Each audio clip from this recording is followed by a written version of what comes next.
कुदरती आपदा जम्मू कश्मीर का पीछा नहीं छोड़ रही। लगातार बादल फट रहे हैं। बादल फटने की ताजा खबर फिर से सामने आई है। कई लोगों की मौत हो गई है और कई लोग अभी तक मिसिंग पाए जा रहे हैं। कई लोगों की डेड बॉडीज अभी नहीं मिली हैं।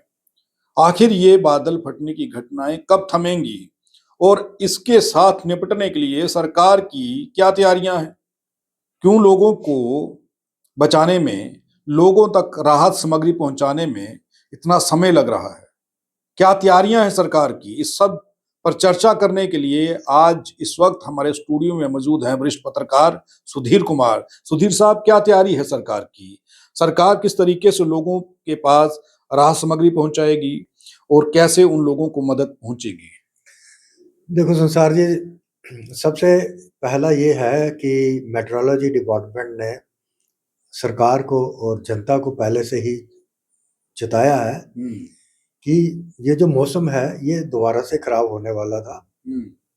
कल से हुआ क्या कि कल से दोबारा से खराब हो गया, जिसकी वजह से आज जो ताजा रिपोर्ट के मुताबिक रामबन में भी क्लाउड बस्ट हुआ, रामनगर में भी हुआ, उधमपुर में भी हुआ, रियासी में भी हुआ, और धीरे धीरे ये रिपोर्ट्स और आ रही हैं कि ये कहाँ कहाँ क्लाउड बस्ट का यहाँ पे हुआ, जिसमें अभी तक जो आंकड़े हैं उस आंकड़े के मुताबिक 7 आदमियों की मौत हुई है, रामबन का है, और कुछ लोग वहां पे मिसिंग है आज भी। ये रामबन में दूसरी बार हुआ है। एक बार रामबन में पहले हुआ था, ये सेकंड टाइम है, रामबन में सेकंड टाइम में हुआ है। सरकार की, जैसे आपने बोला कि तैयारियां की बात हो रही है, मैं यहाँ कहूँगा कि ये जो ड्यूल पावर सिस्टम है, ड्यूल पावर सिस्टम के अंदर ड्यूल पावर जो सेंटर बनाया हुआ है ना, एक पार्टी बोलती है, नेशनल कॉन्फ्रेंस बोलती है ये हमें काम नहीं करने दे रहे हैं। एलजी सर जो है एडमिनिस्ट्रेशन है, राजभवन हमें काम नहीं करने दे रहे। राजभवन बोल रहा है कि हमने इनको फ्री रखा हुआ है कि आप जो मर्जी काम करो, हमारे बीच में कोई इंटरफेरेंस नहीं, अड़चन नहीं है। ठीक है, पुलिस हमारे पास है, डीसी उनके अंडर है। यहाँ में जैसे आपने बोला कि जो राहत सामग्री, जो सामान जो पब्लिक में पहुंचना चाहिए था, वो आपने देखा आज 10 दिन हो चुके हैं, वो कहीं भी नहीं पहुंचा हुआ। कहीं खाना नहीं मिला, कहीं पे फूड, किसी के रहने के लिए शेल्टर, उसका इंतजाम नहीं हो पाया। क्यों नहीं हो पाया? ये सारा जो डीसी साहिबान है, जिस डिस्ट्रिक्टों में ये हो रहा है, उस डीसी साहिबान जो है, ये उनकी कमजोरी है, उनकी गलती है, उनकी जो है जिसको हम मानेंगे प्रॉब्लम है। उन्होंने इसको जो हम वहां पे कैंप बनाने थे, मेक शिफ्ट जो कैंप बनाने थे, कि कम्युनिटी हॉल में, कहीं स्कूल में, कहीं कॉलेज में, वो उन्होंने कहीं नहीं किया। आपने ये देखा कि गाड़ीगढ़, रानी बाग, इंदिरा कॉलोनी, तालाब तिल्लो, यहाँ पे लोगों ने लोगों के लिए राहत का सामान पहुंचाया, खाने पीने का। को ले लिया जाए, हाँ, गुजर नगर का, पीरखो का।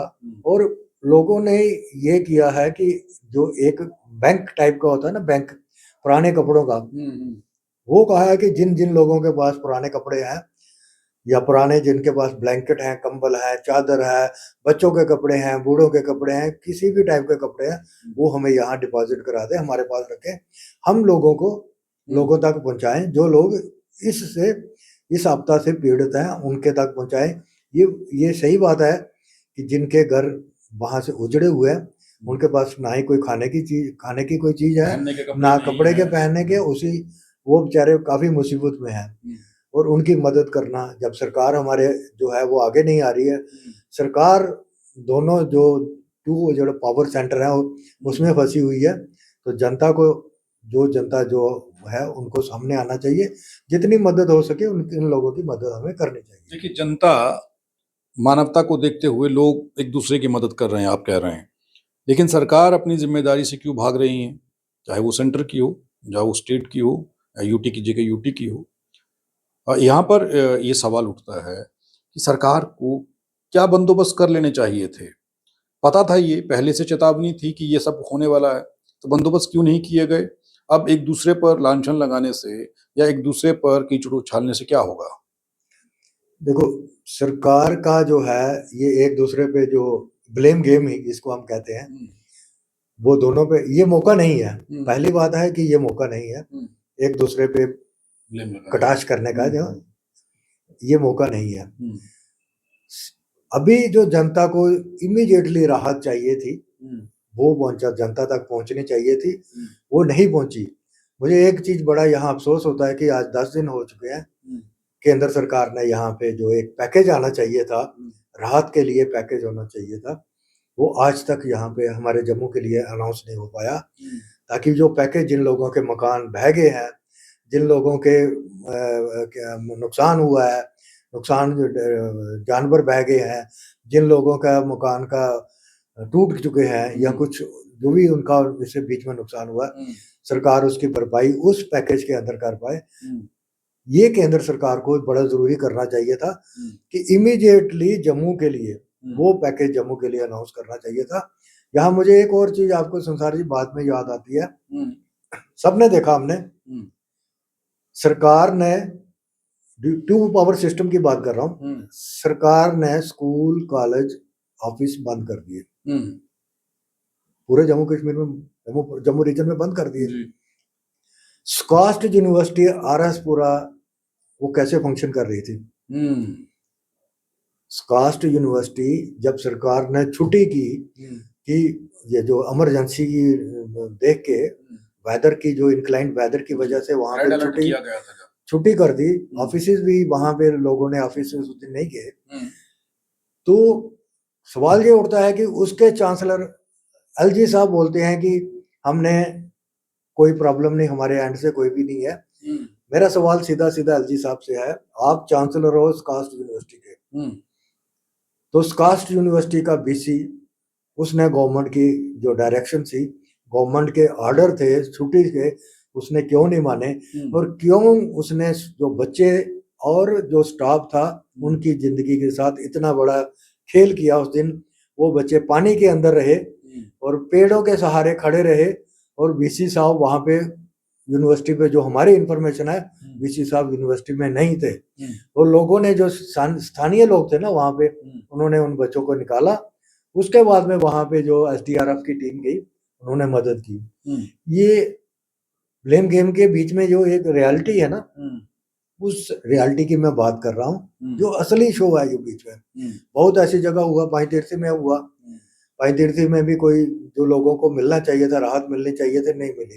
आप अपनी लड़ाई, एलजी साहब और उमर अब्दुल्ला साहब, ठीक है, आपकी बिजनेस रूल पे लड़ाई है, आपकी स्टेटहुड पे लड़ाई है, आप अपनी लड़ाई अपने तक ही रखिए, और जनता को जो चीजें जनता को इस मुसीबत की घड़ी में पहुंचनी चाहिए वो वहां तक पहुंचाओ। और डीसी जितने भी हैं आपके, जम्मू का डीसी, कठुआ का डीसी, सांबा का डीसी, रामबन का डीसी, उधमपुर का डीसी, रियासी का डीसी, इनको अकाउंटेबल बनाओ। इनको एक एक, मैं कहता हूँ हर 3 घंटे के बाद इनसे रिपोर्टिंग ली जाए। आप अपनी जो इसी से मीटिंग करके, ऑनलाइन मीटिंग करके आपने 3 घंटे के बाद किया क्या है? ये जो प्रॉब्लम है, जो डीसी होता है, डीसी और एसपी का काम होता है डिस्ट्रिक्ट के अंदर वहां पे जो इमरजेंसी नेचर में ग्राउंड में आने का। ऐसा नहीं है कि यहाँ बहुत से एसएचओ मैंने देखे हैं, वो ग्राउंड पे आए, उन्होंने लोगों को बचाया, लोगों को फ्लड वाटर से बाहर निकाला। इसमें कोई दो राय नहीं है सुधीर साहब की पुलिस ने जो भूमिका निभाई है इस मर्तबा देखा गया है। पुलिस के आला अधिकारियों से लेकर के निचले पद के जो लोग हैं उन सब ने जी तोड़ मेहनत की और लोगों की जानें बचाई, जबकि यहाँ पर सांसद साहब नहीं दिखे। लोग जब पूछ रहे हैं कि युगल किशोर साहब कहाँ पे हैं, शर्मा साहब, वो नहीं दिख रहे। लोग इस मुसीबत की घड़ी में हैं और सांसद साहब कहाँ हैं? देखो, बीजेपी के 3 सांसद हैं। मैंने आपको एक चीज यहाँ बता दूं, 3 सांसद हैं, डॉक्टर जितेंद्र सिंह जी और खटाना साहब और जुगल किशोर जी, 3 सांसद हैं, 28 एमएलए हैं। खटाना साहब रोज अपनी एक प्रेस नोट निकाल देते हैं, ठीक है। जुगल शर्मा ने भी एक प्रेस नोट निकाला कि मैं 1 करोड़ रुपया अपने जो एमपी लेड फंड से राहत सामग्री के लिए वो दे रहा हूँ। भाई, वो राहत सामग्री कब मिलेगी? लोग अभी मर रहे हैं। आपने जो पैसा दिया है वो पहले डीसी के पास जाएगी, आपकी चिट्ठी, डीसी उसको वैलिडेट करेगा, उसमें देखेगा रीजन की उसके कानून के अंदर जो प्रावधान है उसके अंदर वो ये अभी तो देखो ये जो नेचुरल डिजास्टर है केंद्र सरकार अनाउंस करती है। यहाँ पे कुछ बीजेपी के नेता, कुछ एनसी के नेता इस बात को बोल रहे हैं कि इसको नेशनल क्लाइमेटी जो है वो डिक्लेयर करना चाहिए। वो स्टेट का सब्जेक्ट नहीं है, वो केंद्र का सब्जेक्ट है।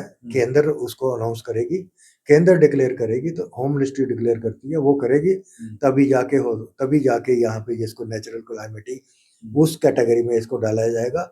फिर लोगों को जो राहत का काम है वो मिलना शुरू हो जाएगा। लेकिन अभी की सिचुएशन जो है कि स्टेट जो हमारी जम्मू कश्मीर जो अपनी सरकार हमारी है, दो पैरेलल चल रही हैं जी, ठीक है। आप दोनों काम करो ना, राजभवन और चीफ मिनिस्टर सेक्रेटरीट दोनों काम करो, आपको किसने रोका है? ठीक है, आपके अपने मतभेद हैं, आपस के अपने मतभेद हैं, वो कंटिन्यू उनको रहने दो। पब्लिक को तो बलि का बकरा ना बनाया जाए। पब्लिक को क्यों बना रहे हो आप? आपकी वजह से पब्लिक सफर कर रही है। या तो आप जो बिजनेस रूल सरकार ने दिए हुए हैं उसको पास कर दो। जी मैं एलजी साहब को करता हूँ, कहते हैं हम कि आप उसको पास कर दो, अप्रूव कर दो, ताकि सरकार का एक डोमेन जो है क्लियर हो जाए कि सरकार ये काम करेगी। एक यहाँ पे जैसे हमने ये देखा कि उमर अब्दुल्ला जी ये बोल रहे हैं कि जो डीसी और एसएसपी हैं, आईएएस और आईपीएस ऑफिसर, वो हमारी नहीं सुनते, नहीं सुन रहे हैं। ये फैक्ट है, इसमें सच्चाई जो है बिल्कुल सही है। सुरेंद्र चौधरी जी ने जब 4th ब्रिज को वहां पे इंस्पेक्शन की थी, सुरेंद्र चौधरी ने वहां पे बड़ा एक जिसको बोलते हैं बड़ा स्टेटमेंट दे दिया था। उस स्टेटमेंट में उन्हें सीधा एलजी को अक्यूज किया था, डायरेक्ट एलजी को अक्यूज किया था कि ये जो है हमें काम नहीं करने दे रहे हैं, ठीक है। और जब भी हम अगर एलजी साहब चाहें, हम अक्रॉस द टेबल बैठ के हम एलजी साहब को बता दें कि आपने हमारी कौन कौन सी फाइल रोकी हुई है। इस सिचुएशन तक आपकी लड़ाई चली है। आप बताइए कि ये जो मौका है, इस मौके पर आपको लड़ने की कोई जरूरत नहीं। आप पहले राहत शिविर तो लगाइए, लोगों को खाना तो दीजिए। जो बच्चे हैं, अब मौसम देखो, कभी सर्दी का मौसम हो रहा है, कभी ह्यूमिडिटी बढ़ जा रही है। उनको जो चीज चाहिए, रिक्वायरमेंट जो उनकी है, मेडिसिन हैं, उनकी जो कपड़े हैं, उनका जो खाने का इंतजाम है, वो तो करिए। आपके पास कम्युनिटी हॉल थे, आपने जो अम्फला में था वो तोड़ दिया आपने, वो इसी काम आना था ना। जो लोग वहां से थे तो वो उनका राहत शिविर वहां लग सकता था। कैनार रोड पे है आपका, तो वो किस काम आना था? इसी काम आना था ना। जिन लोगों ने ये चीजें बनाई थी, उनका विजन देखो ना। आपने किया क्या? उसको सिर्फ तोड़ा ही है ना पिछले 5 साल से। अब वो राहत शिविर कहाँ लगेंगे? स्कूल में। स्कूल भी तो सिक्योर नहीं है। आपने देखा है साइंस कॉलेज के अंदर पानी गया, कॉमर्स कॉलेज के अंदर पानी गया, यूनिवर्सिटी के अंदर पानी गया, एमएम कॉलेज के अंदर गया, तो पानी कहाँ नहीं गया? राहत शिविर कहाँ लगेंगे? आपको ये चीजें सोचनी है। जैसे धर्मशाला है, यहाँ पे अग्रवाल धर्मशाला है, और जो चीजें जो है होटल की लेने हैं, इमरजेंसी सिचुएशन में आप सरकार के पास पूरी पावर होती है कि किसी को भी टेक ओवर करके कर सकती है, उसको वहाँ फॉर द टाइम भी वहाँ पे लोगों को शेल्टर तो दे सकती है। जी, बहुत बहुत धन्यवाद सुधीर साहब हमारे साथ बात करने के लिए।